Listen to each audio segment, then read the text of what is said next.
প্রতিদিন আমার একই রুটিন। আমি বেলকুনিতে যে প্রথমে পানি দিব গাছে, তারপরে চলে আসবো কিচেনে। হ্যালো, আসসালামু আলাইকুম এভরিওয়ান, তোমরা কেমন আছো? আশা করি তোমরা সবাই ভালো আছো। আজকে সকাল সকাল রান্নাটা কমপ্লিট করে নিব। আমাদের বাসায় সকাল সকাল গ্যাসটা চলে যায়, সেজন্য রান্নাটা কমপ্লিট করে নিতে হবে। আজকে আমার ছেলে মেয়েদের খুব পছন্দের একটা খাবার, সেটা হলো মুরগি। আমার তেমন একটা ভালো লাগে না খেতে, ওদের জন্য আমার রান্না করতে হয়। আজকে ভেবে নিয়েছিলাম কয়েক পদের ভর্তা করব আর সবজি রান্না করব, যেটা আমার ফেভারিট। আর ছোট ছেলে আয়শা বলল, আম্মু আমার জন্য মুরগি রান্না করো। যাই হোক, মুরগিটা রান্না করে নিব। আমি ভাবছিলাম মুরগিটা কিভাবে রান্না করব। আমি যেভাবে রান্না করি না কেন, আমার ছেলে মেয়েরা তৃপ্তি সহকারে খায়, আমার এটাই বেশ ভালো লাগে। আজকে আমার নিহান নাফি খুবই খুশি হবে মুরগি রান্না দেখে। আমার মনে হয় সব ফ্যামিলিতে বাচ্চারা মুরগিটা পছন্দ করে। আজকে কিচেনে অনেক গরম, আর আমি গরমে এই ভিডিওটা করে নিয়েছিলাম। নিহানের আব্বু কিছু কাঁচা আম নিয়ে আসলো। এই গরমে কাঁচা আম মাখা বেশ ভালো লাগে। আমার ঘরে সবাই কাঁচা আম পছন্দ করে, সেজন্য বসে আছে আম কখন হবে বানানো। এই গরমের ভিতরে ভালো লাগা কাজগুলো আমি করে নিই।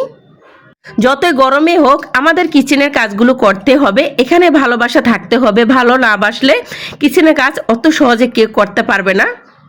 কিচেনের কাজগুলো ভালোবেসে করতে হবে, প্রত্যেকটা কাজ তোমাদের খুব সহজ হয়ে যাবে। আর রান্না বান্না একটা আর্ট।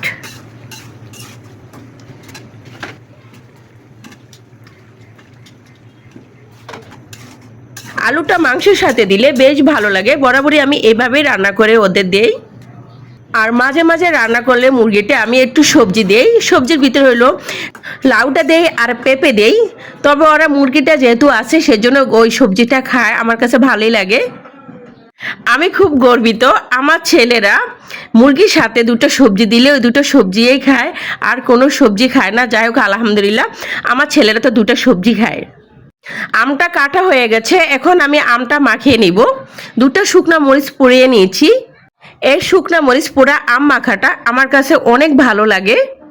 আর আমার বাচ্চারা বেশি ঝাল খেতে পারে না, সেজন্য এটি চিনি দিয়ে দিলাম। আম মাখাটা দিয়ে আসলাম টেবিলে। আমার বাচ্চারা আর আমার হাজব্যান্ড তো ভালো মজা করে খাচ্ছে, আমি খেয়ে আসলাম। আর ধনেপাতার ফ্লেভারটা আমার কাছে অনেক ভালো লাগে। আমি সব তরকারিতে ধনেপাতা না দিলে আমার ভালো লাগে না। যখন এই ধনেপাতা দিয়ে তরকারি রান্না করি, আমার আব্বুর কথা মনে পড়ে। আমার আব্বু এই ধনেপাতার তরকারিটা খুবই পছন্দ করে। আমি আমার আব্বুর মতন হয়েছি। প্রথমে আমি এই ভর্তাটা করে নিব। আমি শুকনো মরিচটা গুঁড়া করে তারপরে আমি পেঁয়াজ কুচি দিয়ে দিব, ধনেপাতা দিয়ে মাখিয়ে আমি এখান থেকে একটু উঠে রাখবো। এই মরিচ মাখা ভর্তাটা আমার কাছে খুবই ভালো লাগে। এই মরিচ মাখা ভর্তাটা আমি কিছু উঠিয়ে রেখে দিলাম। এই মরিচ মাখা ভর্তাটা দিয়ে তুমি অনায়াসে এক প্লেট ভাত খেতে পারবে। এখন বানিয়ে নিব ডাল ভর্তাটা। আমি ডাল ভর্তাটা আগে আমি শুকিয়ে রেখে দিয়েছিলাম, এখন এটা মাখিয়ে নিব। এই ডাল ভর্তাটা মজার কারণটা হলো পোড়া পোড়া ফ্লেভারটা আসে, সেজন্য ভালো লাগে। এই ভর্তাটা আমার হাজবেন্ডের পছন্দের খাবার। আজকে বানিয়ে আমার কাছে খুব ভালো লাগলো। মাঝে মধ্যে এই ভর্তাটা আমি বানাই, আমার প্রশংসা করে, আমার বেশ ভালো লাগে। আপুরা, আমি মানুষটা এরকম, আমি সাজানো গুছানো পছন্দ করি। আর খাবারগুলো যদি আমি সাজিয়ে গুছিয়ে আমি টেবিলে সার্ভ করি, আমার কাছে খুবই ভালো লাগে। ভাগ্যিস ভালো আজকে গ্যাসটা যায়নি, আমি আজকে ভালো মতন রান্না করে নিলাম। প্রায় 10টা বেজে গেছে। টেবিলে আমি খাবারগুলো রেখে দিয়েছি দুপুরের জন্য। ঘরের কিছু কাজ আমি করে নিব। চলে আসলাম আবার কিচেনে। আমার জন্য যে তরকারিটা রান্না করব সেটা হলো শুটকি মাছ দিয়ে সবজির তরকারি। এই শুটকির তরকারিটা দিয়ে আমি তৃপ্তি সহকারে ভাত খাই, আমার কাছে বেশ ভালো লাগে। যেভাবে রান্না করি না কেন, আমার কাছে শুটকির তরকারিটা খুবই ভালো লাগে। আর আমার মতন যারা শুটকি লাভার, তারা অবশ্যই আমাকে কমেন্টে জানিয়েও। যখনই আমি শুটকির তরকারিটা রান্না করি, আমি সবার শেষে ভাত খাই, কারণ আমার হাজব্যান্ড পছন্দ করে না, আমার বাচ্চারাও পছন্দ করে না। তরকারিটা বসে আমি রুমে যেয়ে বাতাস খেয়ে আবার চলে আসলাম। এত গরম। আমার কি মনে হয় জানো, আমরা মেয়েরা সংসারের প্রতি যে সময়টা দেই, ওইখান থেকে আমরা কিছু সময় নিজেদের জন্য রাখতে পারি। আমরা একটু সাজুগুজু করে পরিপাটি করে থাকতে পারি। কতটুকু সময় পেলে আমাদের মেয়েদের এনাফ, আমাদের আর বেশি সময় লাগবে না।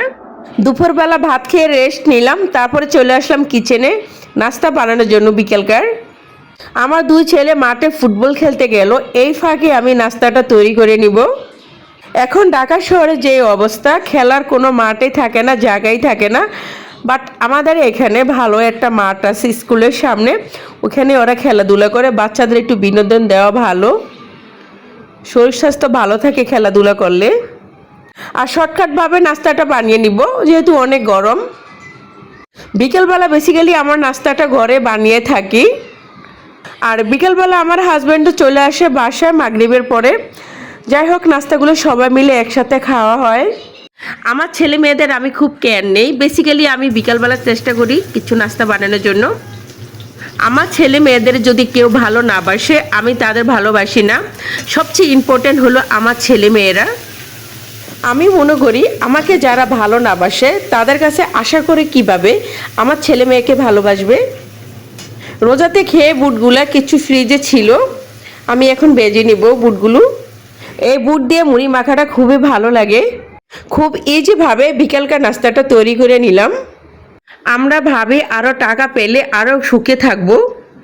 আমরা প্রতিটা মানুষ সারা জীবন সুখের পিছনে ছুটি, সত্যি ওখানে যদি সুখ না থাকে।